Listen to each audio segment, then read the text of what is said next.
Halo, assalamualaikum warahmatullahi wabarakatuh. Salam sejahtera buat kita semua, para sahabat Karsel dan mahasiswaku di mana saja berada. Pada konten kita kali ini, pada channel Karsel Production, kita akan membahas tentang pengantar metodologi penelitian. Konten ini saya sengaja buat untuk kepentingan para mahasiswa yang membutuhkan penjelasan tentang metodologi penelitian. Metode dengan metodologi adalah sesuatu hal yang sama tetapi memiliki suatu perbedaan. Berbicara tentang metodologi penelitian, maka kita akan membahas mulai dari penyusunan proposal sampai pada akhir penelitian atau yang biasa kita sebut pelaporan hasil penelitian. Para sahabat Karsel dan mahasiswaku di mana saja berada, mari kita simak penjelasan metodologi penelitian melalui kuliah secara virtual. Bahwa gambaran mata kuliah kita ini adalah memiliki sebuah materi yang mempersiapkan mahasiswa di dalam penyusunan proposal dan persiapan penyusunan laporan ilmiah yang nanti akan dikemas di dalam skripsi. Jadi metodologi penelitian ini akan memberikan sebuah pemahaman kepada mahasiswa bagaimana teknik membuat proposal yang baik dan bagaimana cara membuat laporan hasil penelitian yang biasa kita kenal dalam S1 skripsi. Jadi mohon maaf, ini slide waktu D4 bidang pendidik, sehingga ruang lingkupnya membahas tentang pendidikan dan kesehatan, tentang yang biasa kita teliti itu yang terkait dengan epidemiologi atau keterpaparan penyakit atau yang terkait dengan masalah-masalah yang tidak jauh dari persoalan atau masalah-masalah kebidanan tentunya. Dan sudah pasti ibu-ibu sekalian sedang berada di S1 kebidanan, sudah pasti tidak lagi menggunakan ruang lingkup permasalahan pendidikan. Tapi bukan berarti tidak boleh. Boleh saja, hanya saja apakah kita memiliki kompetensi di dalam mengkorelasikan antara masalah pendidikan dengan kebidanan. Jadi kita bebas menentukan ruang lingkup atau bebas menentukan topik penelitian kita. Yang penting topik itu menarik dan tidak jauh dari disiplin ilmu ibu-ibu sekalian yang sekarang ini jalani, atau dalam hal ini adalah tentang kebidanan.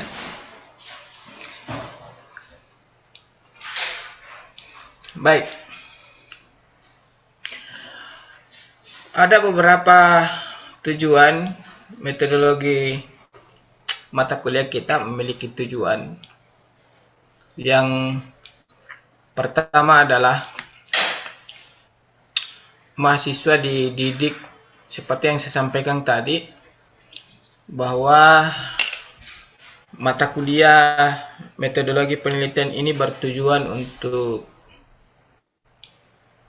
bagaimana mahasiswa memiliki kompetensi di dalam menyusun proposal dan menyusun hasil penelitian yang dikemas atau yang diprem dalam skripsi, dalam bentuk skripsi.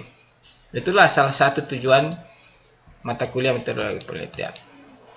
Kemudian yang kedua, mata kuliah metodologi penelitian ini memberikan kompetensi kepada seluruh mahasiswa, karena metodologi penelitian ini bukan hanya S1 kebidanan saja yang belajar, tetapi semua mahasiswa dari disiplin ilmu apa saja, ya, disiplin ilmu apa saja mempelajari metodologi penelitian ini. Sebab kenapa? Mahasiswa ini adalah salah satu komponen terpenting di dalam perguruan tinggi. Kenapa dikatakan salah satu? Karena di dalam perguruan tinggi ada dua komponen terpenting. Yang pertama adalah dosen, kemudian yang kedua adalah mahasiswa. Dosen itu dan mahasiswa dituntut untuk menjalankan tridharma perguruan tinggi. Ya, dituntut untuk menjalankan tridharma perguruan tinggi. Yang pertama adalah pengajaran. Pengajaran itu mahasiswa dituntut untuk melaksanakan, menjalankan, mengikuti proses perkuliahan seperti hari ini.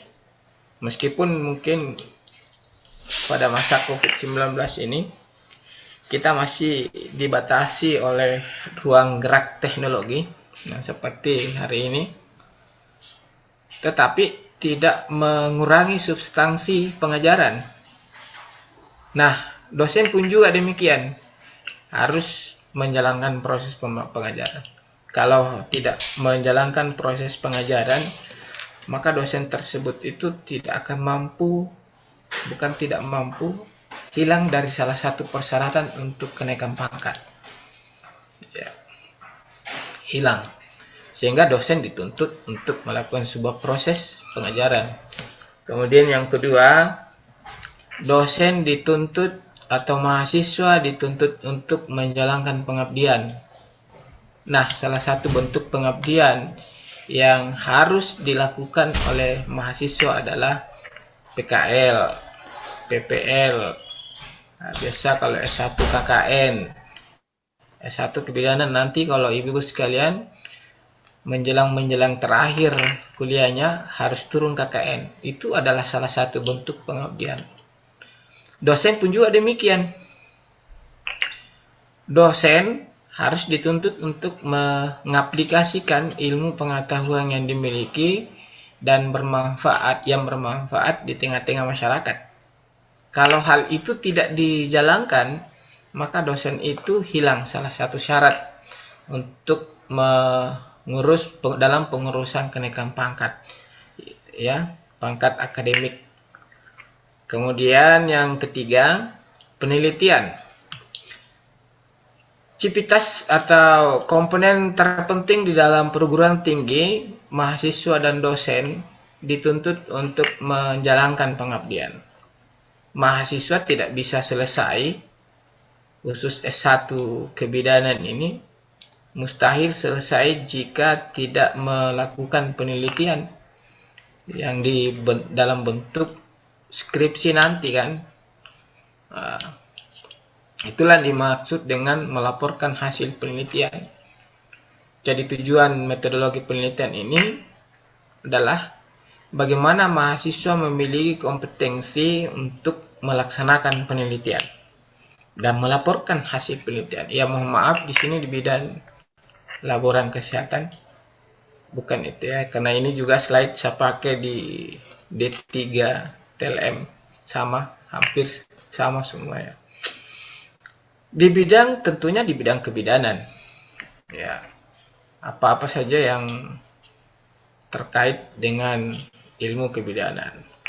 Kemudian tujuan ketiga metode penelitian ini adalah mata kuliah ini bertujuan memberikan kemampuan profesional bagi mahasiswa tentang dasar pengujian atau tes, ya, pengukuran atau pengambilan kebijakan, pengambilan keputusan. Harusnya di sini ada dasar pengujian, penilaian, pengukuran. Kebetulan ada bukunya di sini. Ini adalah salah satu buku yang membahas tentang bagaimana kita melakukan pengujian, yang biasa kita sebut tes, kemudian kita nilai, ya, pengukuran dan penilaian.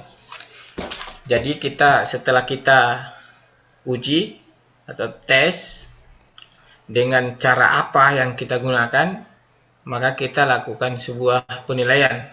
Setelah kita melakukan sebuah penilaian atau pemberian skor terhadap apa yang kita uji itu, maka kita mengambil sebuah pengukuran yang biasa kita sebut kesimpulan. Dan penelitian ilmiah yang melahirkan mahasiswa yang berpikir rasional. Sebab penelitian ini adalah sebuah proses untuk mencari sebuah kebenaran. Karena penelitian ini adalah langkah untuk melakukan sebuah proses transformasi dari pengetahuan yang belum bertaraf ilmiah menjadi sebuah informasi yang bertaraf ilmiah, sehingga ketika mahasiswa telah melakukan penelitian secara ilmiah, maka secara otomatis ada sebuah proses pembelajaran yang berjalan dalam bentuk pengembangan berpikir yang rasional. Tidak lagi kita diperhadapkan dengan sikap atau karakter yang suka gosip yang tidak jelas asal usulnya. Biasanya sih, mohon maaf ini yang ibu-ibu sekalian, yang biasa pelaku utama gosip itu ibu-ibu. Nah, setelah melakukan penelitian, melakukan sebuah proses pendidikan, maka yakin dan percaya gosip rianya itu akan berkurang.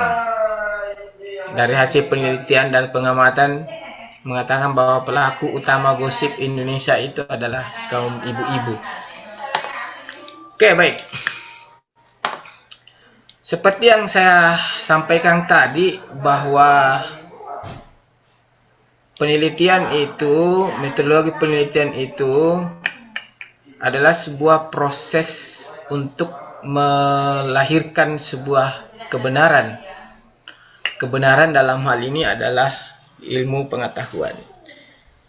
Jadi kalau misalnya metodologi penelitian kita tidak lakukan di dalam sebuah proses pendidikan, maka kita tidak berkontribusi di dalam pengembangan ilmu pengetahuan. Karena ibu-ibu sekalian meneliti, melakukan aktivitas ilmiah adalah sebuah proses atau salah satu langkah dalam pengembangan ilmu pengetahuan. Jadi salah satu kontribusi mahasiswa terhadap pengembangan ilmu pengetahuan di perguruan tinggi masing-masing itu adalah penelitian. Sehingga hasil karya yang diperoleh dari hasil penelitian itu menjadi sebuah informasi ilmiah yang dapat dipertanggungjawabkan kebenarannya, yang dijilid baik-baik, yang disimpan di perpustakaan menjadi sebuah referensi pada peneliti-peneliti peneliti-peneliti selanjutnya yang terkait dengan materi yang ibu-ibu sekalian teliti. Sehingga dengan demikian hasil penelitian ibu-ibu sekalian itu menjadi sebuah ilmu pengetahuan. Sehingga materi kita hari ini, kita akan membahas tentang ilmu pengetahuan dan penelitian. Terkadang di antara kita tidak bisa membedakan apa sih sebenarnya itu pengetahuan dan apa sih sebenarnya ilmu. Mengapa ketika kita berbicara tentang ilmu, maka setiap saat pasti akan ada pengetahuan. Karena ilmu pengetahuan berbeda dengan ilmu, ya. Ilmu itu berbeda dengan ilmu pengetahuan. Itu perlu dibedakan, ya. Sebentar kita retas perbedaan antara ilmu dengan ilmu pengetahuan. Ya, oke. Nah, kita membahas dulu pengetahuan tadi,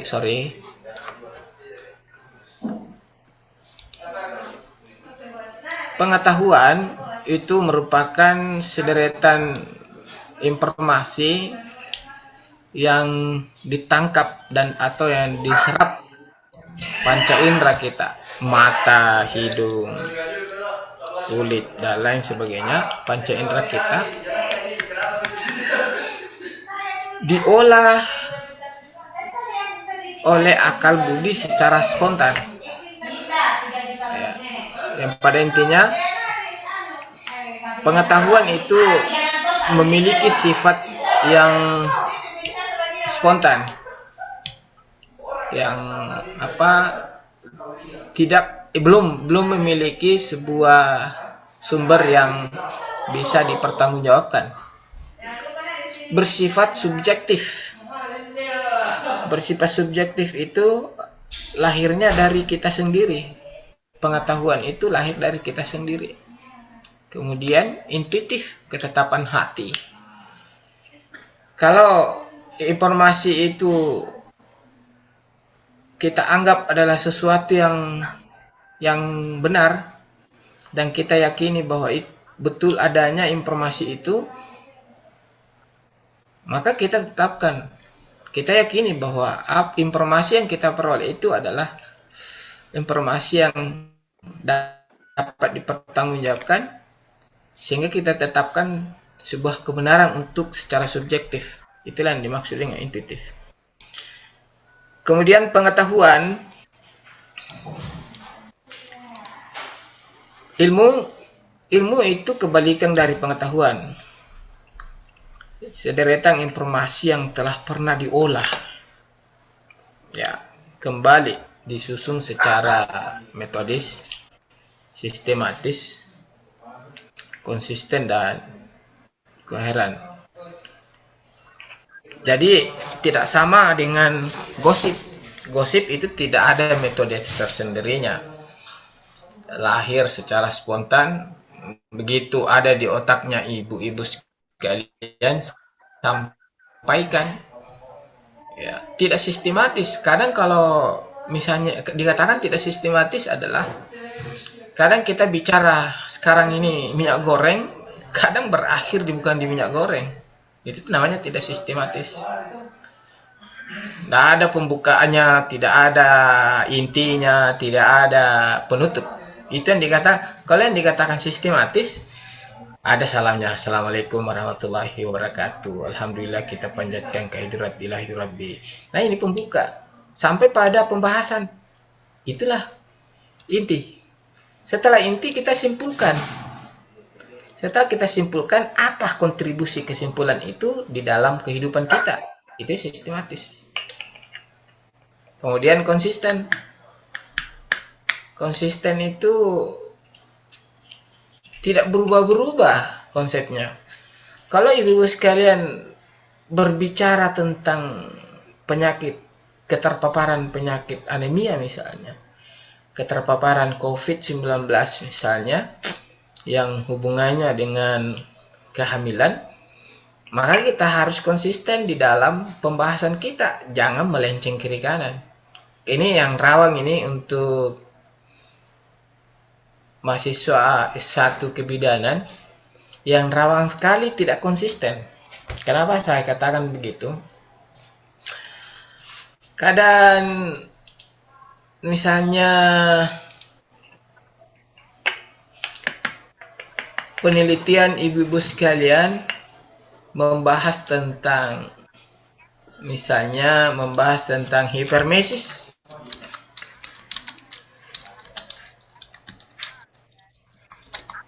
Ya.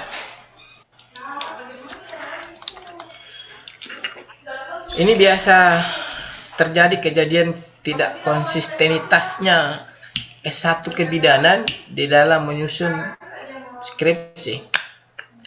Membahas variabelnya hipermesis, kemudian yang ada di dalam kajian pustaka di bab 2 itu membahas tentang kehamilan. Nah, ini rawang loh. Rawang sekali. Biasa ada pertanyaan begini, kenapa loh bisa Anda membahas variabel hipermesis, sementara di dalam kajian pustaka ada pembahasan khusus tentang kehamilan. Dia bilang begini, Pak, hipermesis itu tidak bisa hipermesis orang tanpa kehamilan. Jadi harus kita bahas hipermesis. Ini tidak konsisten. Memang kita harus akui bahwa tidak bisa hipermesis orang tanpa kehamilan. Nah, kalau seperti itu, kenapa tidak dibahas waktu pernikahan? Karena tidak bisa hamil orang tanpa pernikahan atau langsung perkawinan. Kalau begitu jawabannya kan. Ini tidak konsisten loh. Oleh karena itu, untuk menjaga konsistenitas sehingga hasil karya kita itu berkategori ilmu, maka kita tetap membahas tentang hipermesis. Tidak boleh yang lain. Kalaupun misalnya kita mau membahas tentang kehamilan, maka uraikan kehamilan itu di dalam pembahasan. Gini posisinya.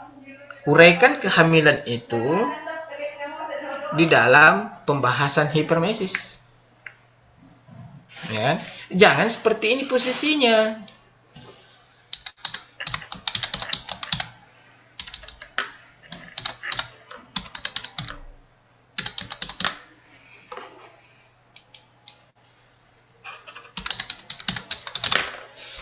Ini beda loh. Ini beda ya. Beda ini, Bu. Pembahasannya ini beda.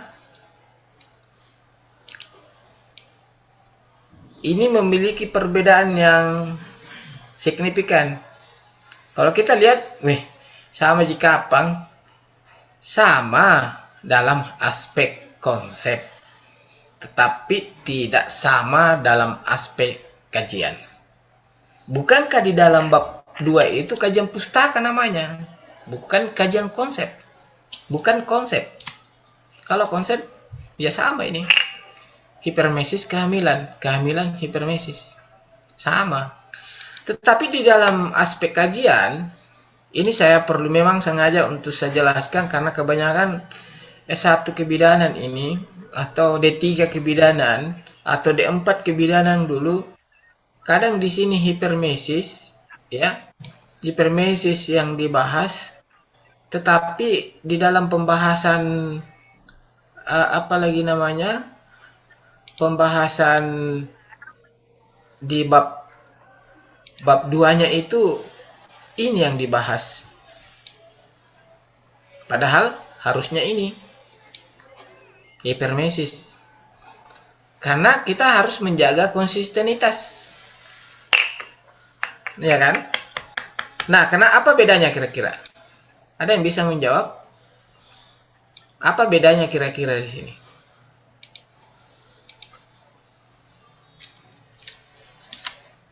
Apa bedanya kira-kira konsep hipermesis dengan kehamilan atau kehamilan hipermesis?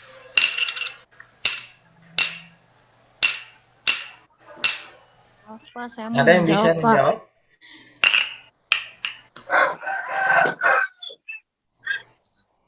Rizky, Ulang Sari, Umi Kalsum. Ini sulit loh, sulit untuk diretas perbedaan ini kalau kita tidak mendalami kajian.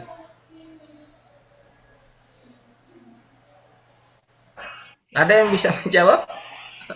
Ayo, Jangan Pak. sampai dalam arti konsep ini ibu-ibu sekalian masih terjebak dalam persoalan konsep yang seperti ini. Kalau kita lihat secara letter light seperti ini, pasti kita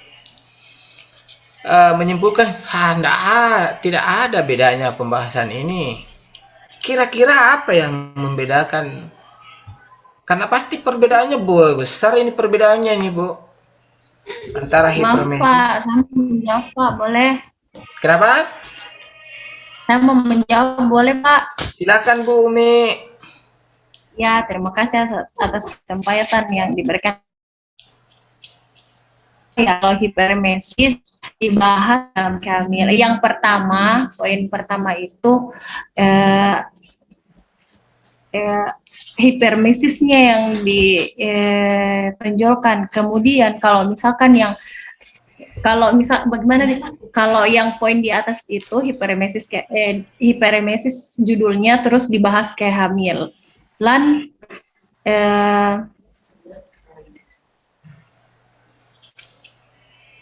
Kalau hiperemesis itu apa? Kalau judulnya hiperemesis baru dibahas kehamilan, dia kalau tidak secara umum hiperemesisnya saya yang dibahas. Misalkan kalau dia umur kehamilan, hiperemesis itu umumnya pada umur 0 sampai 12 minggu. Kemudian kalau misalkan kehamilan yang dibahas dari 0, kalau kehamilan dia berarti mencakup sampai 9 bulan. Ya. Ya, cocok. Jadi sudah Bu ya? Bu Umi sudah. Oke, Pak, jadi ya. Makasih Pak. Ya, oke. Ya, tepat sekali yang disampaikan oleh Ibu Umi dari kejauhan sana. Jadi kalau konsep awal hipermesis kehamilan berarti hipermesis yang lebih luas karena dia variabel yang kita teliti. Lebih luas. Kenapa kita bahas kehamilan di hipermesis itu? Agar supaya ada informasi bahwa hipermesis itu salah satu di spotnya itu di kehamilan. Ya kan? Kita hanya memberikan informasi.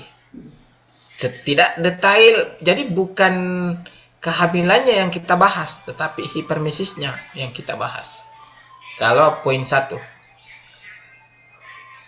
Jadi kehamilan sempit dibahas di hipermesis di poin 1, hipermesis lebih luas kita bahas karena kita bahas variabel hipermesis.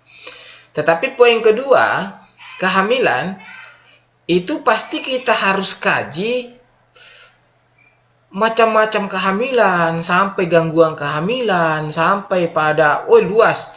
Hipermesis itu sempit di sini pembahasan ini. Hipermesis akan sempit di sini. Sementara dia adalah variabel. Di mana hipermesis luas? Di sini.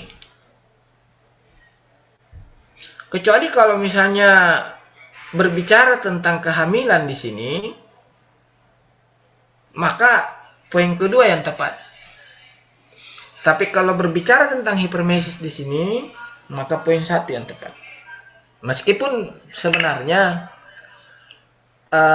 yang seperti dari awal saya sampaikan bahwa kehamilan itu adalah spot di mana kita temukan keterpaparan hipermesis. Meskipun demikian, tetapi ini kajian loh. Jadi variabel yang kita harus bahas itu sehingga koheren ya. Sehingga hipermesis variabel yang kita harus bahas, yang harus kita kaji seluas mungkin. Tetapi jangan bertele-tele. Sehingga penelitian itu terpenuhi yang disebut dengan konsisten. Jadi ingat, ini biasa kadang bukan, saya terus terang saja, bukan hanya mahasiswa saja yang terjebak dalam persoalan ini, tetapi kadang juga pembimbing terjebak. Padahal kalau kita kaji secara baik-baik, kehamilan bukan variabel dalam kajian hipermesis. Kehamilan itu bagian kecil daripada hipermesis. Kecuali kalau kehamilan yang lebih besar daripada hipermesis. Hipermesis itu bagian kecil daripada kehamilan. Jadi kita jangan, ketika kita membahas tentang hipermesis, maka kehamilan itu bagian daripada hipermesis. Tetapi kalau kita bahas dengan kehamilan, maka hipermesis itu adalah bagian daripada kehamilan. Oke, kita lanjut.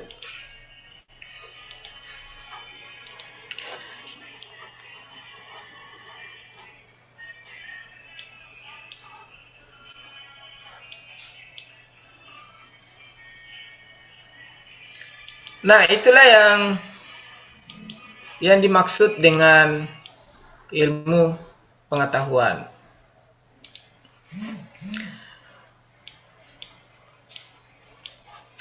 Jadi harus konsisten, harus sistematis. Kemudian pengetahuan itu dibagi atas dua bahagian. Ya, ada yang disebut pengetahuan non ilmiah. Ada yang disebut dengan pengetahuan pra ilmiah. Pengetahuan non ilmiah itu adalah deretan informasi yang kita peroleh dari panca indera kita yang biasa kita peroleh dalam keseharian kita. Yang besar kemungkinan kita tidak memerlukan sebuah uji kebenaran. Tidak perlu kita melakukan sebuah uji kebenaran, tetapi pengetahuan non ilmiah ini kadang berdasar pada keimanan kita. Ada tidak di antara ibu-ibu sekalian bisa meneliti alam kubur? Pasti tidak bisa. Ataukah kita mau meneliti hakikat kebenaran keberadaan Tuhan? Ada yang bisa meneliti itu? Saya pikir tidak perlu kita uji kebenarannya. Tidak perlu kita, tidak memungkinkan kita untuk uji kebenarannya. Segala sesuatu atau informasi yang kita peroleh yang menyulitkan kita untuk menguji kebenaran itu, maka informasi itu adalah sebuah pengetahuan non ilmiah untuk kita. Karena kita tidak punya kompetensi terhadap informasi itu untuk kita uji kebenarannya. Satu misal, eksistensi planet Mars. Jangan sampai ada ibu-ibu sekalian nanti mau menjelang selesai mau meneliti tentang eksistensi planet Mars. Sempat ada, meskipun planet Mars hari ini adalah sebuah topik yang sangat menarik untuk kita kaji, tetapi kita tidak punya kompetensi untuk menguji kebenaran yang ada di planet Mars, sehingga planet Mars itu tidak berkategori pengetahuan ilmiah buat kita, tetapi menjadi sebuah pengetahuan ilmiah bagi orang-orang yang memiliki kompetensi untuk meneliti planet Mars. Misalnya ibu-ibu sekalian di kebidanan, ya, tidak memiliki kompetensi-kompetensi yang di luar daripada kebidanan, maka informasi yang diserap sehari-hari itu memungkinkan kita tidak dapat menguji kebenarannya, sehingga pengetahuan di luar dari kompetensi kita itu adalah pengetahuan non ilmiah buat kita, karena kita tidak mampu uji kebenaran. Nah, yang paling mendekati daripada pengetahuan non ilmiah itu adalah keyakinan. Ada tidak ibu-ibu sekalian memiliki kompetensi untuk meneliti kebenaran keimanan kita? Uji dulu eksistensi kehidupan alam kubur, ada enggak? Atau menguji kebenaran keberadaan Tuhan? Pasti tidak. Alam surga, neraka, seperti apa sih neraka? Seperti apa sih surga? Kita yakini surga dan neraka ada karena keimanan kita, sehingga tidak perlu kita dan tidak mungkin diuji kebenarannya. Kemudian yang kedua adalah pengetahuan prailmiah. Pengetahuan prailmiah itu pengetahuan yang bisa kita menguji kebenarannya dengan menggunakan metode-metode ilmiah. Misalnya gini, salah satu yang mendorong manusia melakukan sebuah penelitian itu karena adanya rasa penasaran. Kemudian yang kedua, adanya tingginya rasa keingintahuan kita. Rasa keingintahuan kita itu adalah kita sudah tahu bahwa tai ayam itu busuk, tapi tetap kita cium. Itu karena rasa keingintahuan kita yang tinggi. Padahal kita sudah tahu bahwa ketika kita tersentuh dengan tai ayam pasti teorinya sudah pasti busuk. Tapi tetap kita meyakinkan diri kita, langsung kita spontan mencium tangan kita yang tersentuh dengan tai ayam itu. Untuk apa? Karena untuk sekedar meyakinkan betul tidak tai ayam itu busuk. Padahal kita sudah pasti tahu lah. Di antara kita pasti begitu. Atau kutu busuk apa? Tahu namanya saja busuk. Tapi kalau kita tersentuh dengan kutu busuk, selalu kita terdorong mencium. Karena kenapa? Ada rasa penasaran.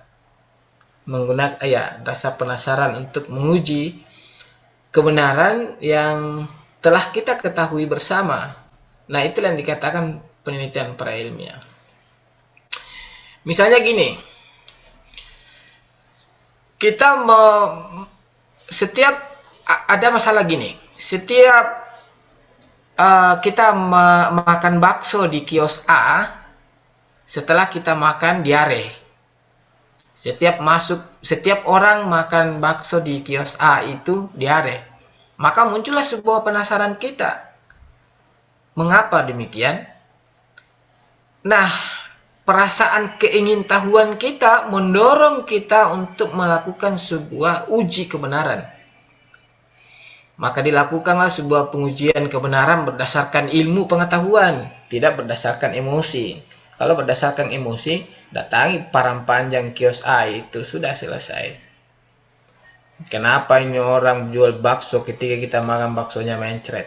Tapi kalau berdasarkan emosi sudah selesai, kita datangi itu kios penjual bakso, kita obrak-abrik baksonya, selesai. Ya kan? Itu kalau berdasarkan emosi. Tetapi kalau kita lakukan berdasarkan ilmu pengetahuan, maka akan melahirkan sebuah kebenaran yang hakiki di dalam masalah yang dihadapi bakso itu. Maka dicarilah ilmu pengetahuan penyebab diare. Salah satunya ini kalau D3 TLM atau TLM, Teknologi Laboratorium Medis. Carilah teori. Maka salah satu penyebab diare itu adalah terkonsumsinya manusia dengan bakteri E. coli misalnya. Atau bakteri Salmonella misalnya. Maka kita cari masalah itu. Maka lahirlah sebuah topik penelitian, identifikasi bakteri E. coli yang terdapat pada bakso. Ya kan? Karena ada teorinya loh. Salah satu penyebab diare itu adalah E. coli, bakteri E. coli. Maka bakso itu dilakukan sebuah pengujian dengan menggunakan metode ilmiah. Bukan arogansi, bukan emosional, bukan subjektivitas. Sebentar kita bahas metode-metode ilmiah itu seperti apa. Aspek-aspek yang harus dipenuhi oleh metode ilmiah. Oke, baik. Nih. Ini yang saya maksud memperoleh metode dalam pengetahuan. Yang pertama adalah keimanan, tenacity. Keyakinan.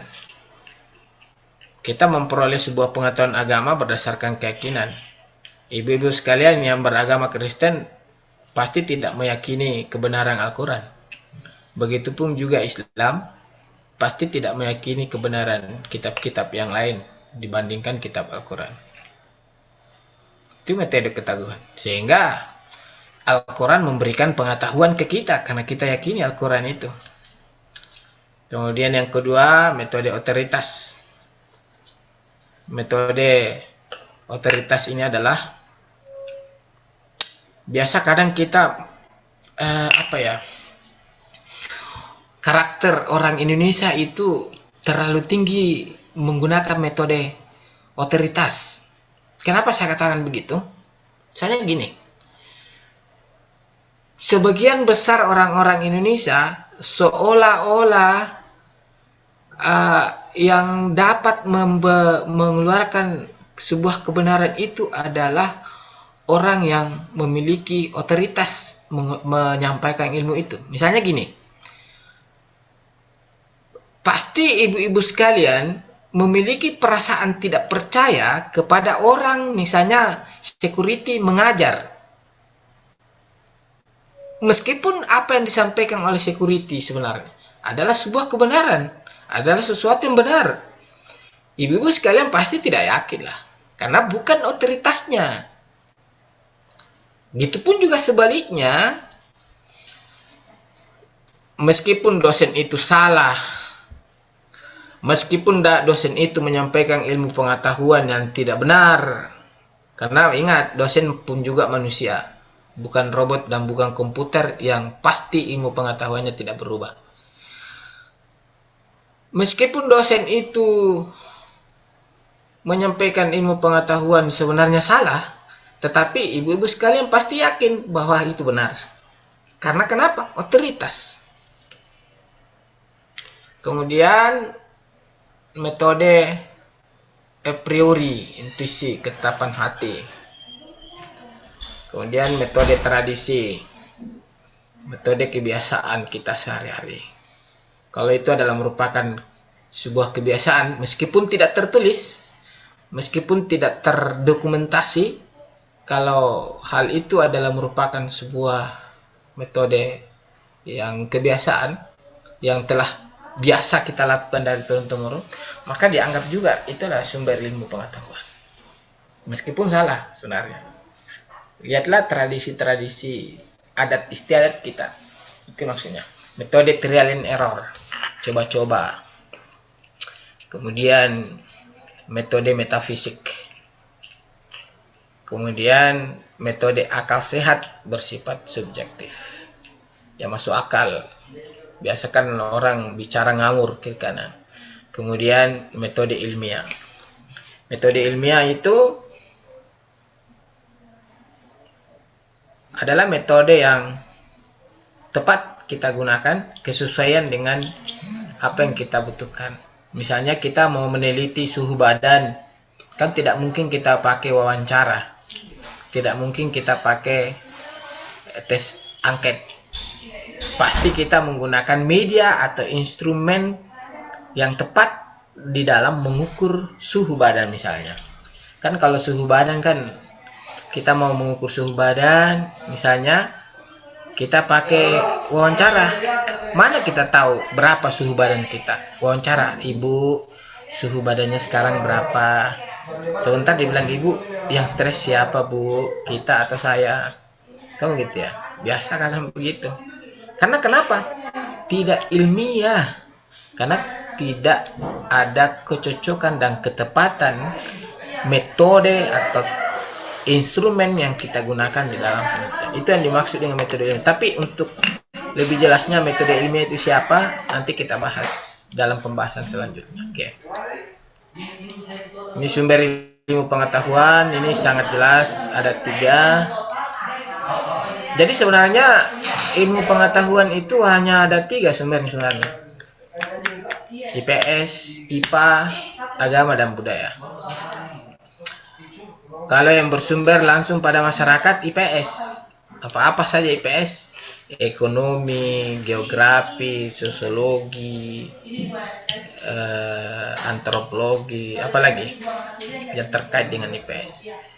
Kemudian yang kedua, ilmu pengetahuan yang bersumber dari laboratorium.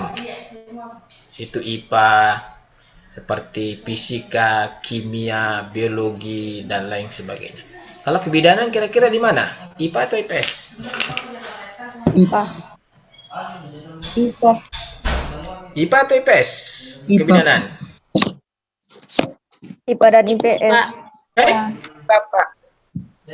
IPA, Pak. Sosiologi. Ya. IPA atau IPS? IPA dan IPS, Pak. Anda bisa? Mix. Bisa dijelaskan kenapa IPA dan IPS? Karena kebidanan juga mencakup sosial, Pak. Di mana kalau sosial berarti interaksi kan, bukan hanya dengan laboratorium saja, tapi dengan makhluk hidup. Kita bersosial. Mungkin itu dari saya. Oh ya, tepat.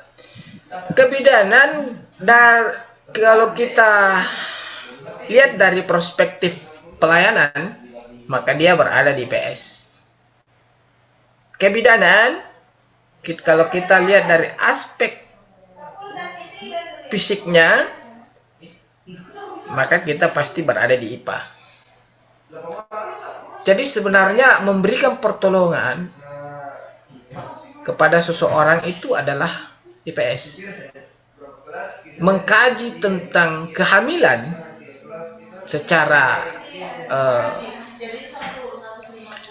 biologis, maka dia berada pada IPA. Sama dengan keperawatan.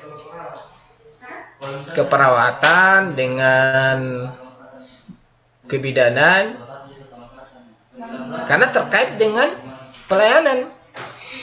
Oleh karena itu, di dalam mengambil sebuah topik penelitian, hati-hati. Misalnya gini, kira-kira ibu-ibu sekalian bisa ndak membedakan apakah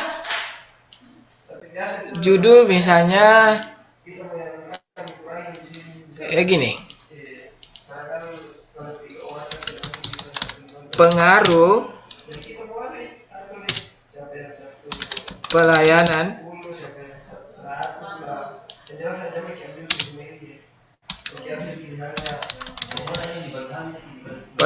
kesehatan terhadap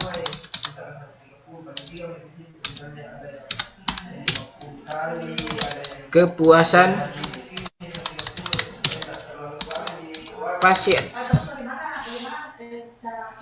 Apakah judul ini yang seperti ini bisakah kita analisis dalam berkategori sebagai penelitian kesehatan atau sosial?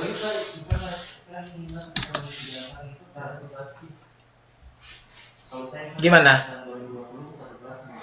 Penelitian kesehatan, Pak. Kenapa? Penelitian kesehatan, Pak. Yang lain?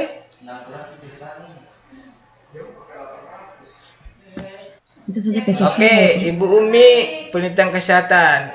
Ibu Christine penelitian apa? Sosial.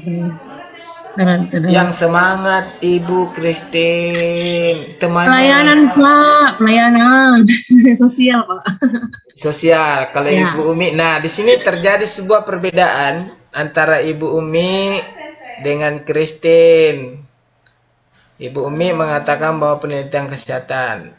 Ibu Christine yang agak sedikit kurang bersemangat di seberang sana mengatakan sosial. Tapi bagaimana dengan Ibu Nuriana? Penelitian kesehatan atau penelitian sosial? Ini biasa di keperawatan ini terjadi.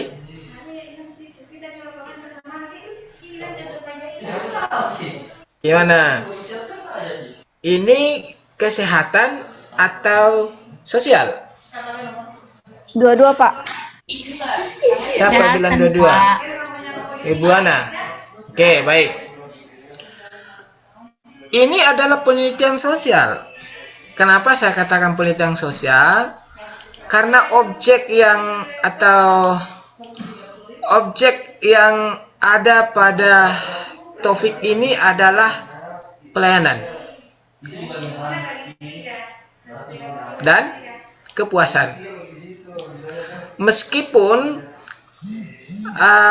ada kesehatan, ada pasien, tetapi kesehatan dengan pasien ini bukan objek, tetapi hanya pelengkap.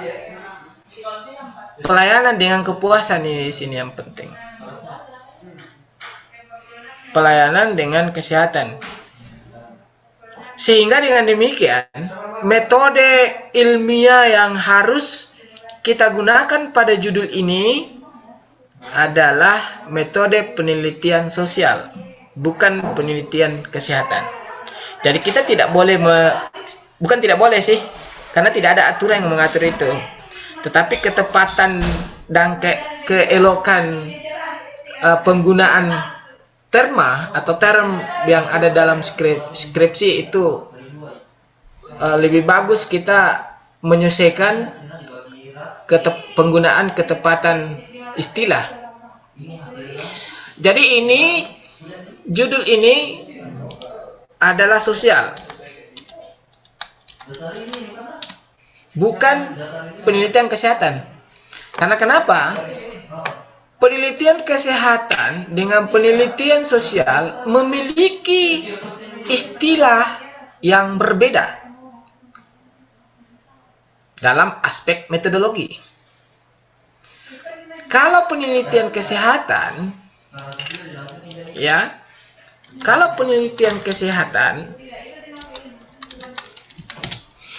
maka biasa kita kenal istilah exposure, sebuah penyakit. Sehingga jenis penelitian yang biasa digunakan di dalam kesehatan itu adalah jenis penelitian cross-sectional. 1. Case control. 2. Cohort. Ingat, ibu-ibu sekalian, cohort ini terbagi 3 loh. 1. Cohort retrospektif.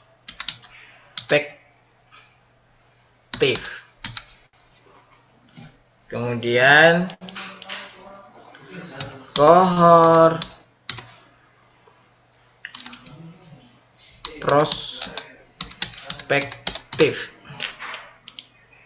prospektif. Kemudian mix cohort. Nah, penelitian kesehatan di dalam penentuan jenis penelitian tidak akan pernah jauh dari sini. Nanti kita jelaskan. Nah, lain halnya kalau penelitian sosial. Penelitian sosial juga umumnya ada 3 jenis yang penelitian kita gunakan. Yang umum ya, deskriptif.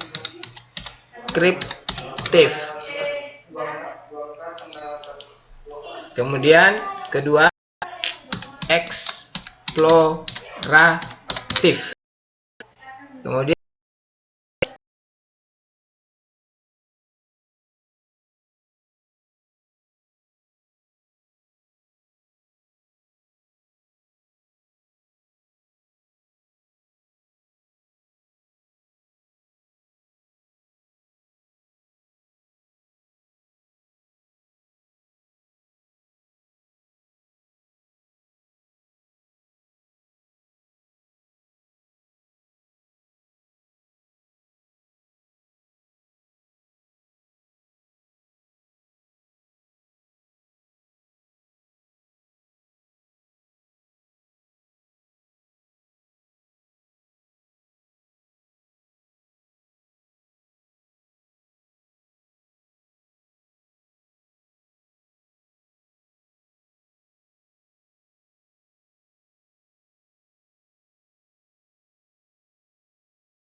manusia tidak mau dibohongi. Intinya itu. Jadi kenapa manusia melakukan penelitian? Karena manusia lalu ingin tahu, rasa penasaran manusia itu tinggi. Manusia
sepanjang perjalanan.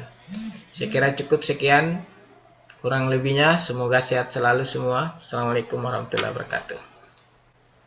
Waalaikumsalam.